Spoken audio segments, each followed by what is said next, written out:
జరుగుతున్న విషయాల్ని మనకు అనుకూలంగా మార్చుకోవడం లేదా జరిగిన దాంట్లో మనకు కావాల్సింది మాత్రమే ప్రొజెక్ట్ చేయడం. ఇప్పుడు ఇది మీడియాలో జరుగుతున్నటువంటి ధోరణి. వాస్తవంగా నిన్న టీసీఎస్ విషయంలో ఏం జరిగింది, టీసీఎస్కి 99 పైసలకే ఇస్తారు లేకపోతే 99 రూపాయలకి ఇస్తారు అన్నటువంటి పాయింట్ మీదన తప్పుపడుతూ వేసినటువంటి పిటిషన్ 1370 కోట్లతో ఆ సంస్థ ఏర్పాటు చేస్తుంటే 12,000 ఉద్యోగాలు వస్తున్నప్పుడు ప్రోత్సాహకాలు ఇస్తే తప్పేంటి అని కోర్టు అడిగింది.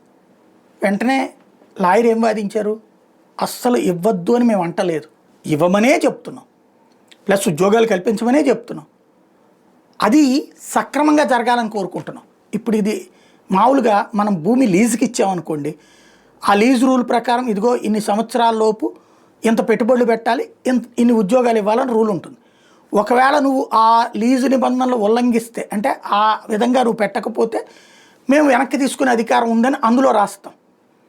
ఇప్పుడు అలా చేయలేదు, ఇక్కడ విక్రయం కిందకి రాసేశారు. అంటే అమ్మేస్తున్నట్టు, అమ్మేయడం అంటే అవతల వాళ్ళకి రిజిస్ట్రేషన్ చేసేస్తారు. 1,000 కోట్ల రూపాయల విలువైనటువంటి భూమిని అవతల వాళ్ళకి రిజిస్ట్రేషన్ చేశాక వాళ్ళు రేపు ఫ్యాక్టరీ పెట్టరు, లేదా వాళ్ళు రేపు పొద్దున ఉద్యోగాలు 12,000 అని చెప్పి 500కో 1,000 మందికో ఇచ్చేసేసి వదిలేస్తారు. అప్పుడు వెనక్కి తీసుకునే అధికారం ఉండదు కదా, ప్రజల ఆస్తి కదా దుర్వినియోగం అయ్యేది అన్నది వీళ్ళు వాదించింది, జడశ్రవణ్ వాదించింది. అవును అది నిజమే కదా అంది కోర్టు. మళ్ళీ అప్పుడు ప్రభుత్వం తరపున ఏం వాదించారు, అబ్బాయి ఇది లీజేనండి అన్నారు. మరి ప్రజలకి ఏం చెప్పారు, విక్రయం అన్నారు.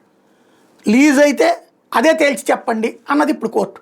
అంటే ఇప్పుడు ప్రభుత్వము రేపు కోర్టులో ఏం అఫిడవిట్ వేయాలి, ఇది లీజే అని అఫిడవిట్ వేయాలి. లీజే అని అఫిడవిట్ వేస్తే టీసీఎస్ రాదు. టీసీఎస్ విక్రయం కింద రూపాయికి ఇస్తేనే అది కొనుక్కుంటుంది.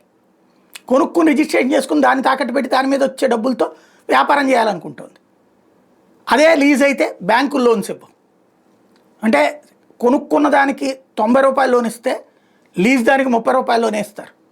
కాబట్టి ఇక్కడ లీజ్ అయితే టీసీఎస్ రాదు, విక్రయం అయితే ప్రభుత్వానికి సంబంధించినటువంటిది నష్టం అవుతుంది. విక్రయం రూపాయికి అయితే కనుక రేపు అది ఆ షరతులు ఉల్లంఘిస్తే మనం వెనక్కి తీసుకోవడానికి ఉండదు. ఇది చాలా కీలకమైనటువంటిది. రాబోయే రోజుల్లో పారిశ్రామిక అంశాలకు సంబంధించిన ముఖ్యమైన వ్యవహారం. కోర్టు ఏం తీర్పిస్తుందో చూడాలి.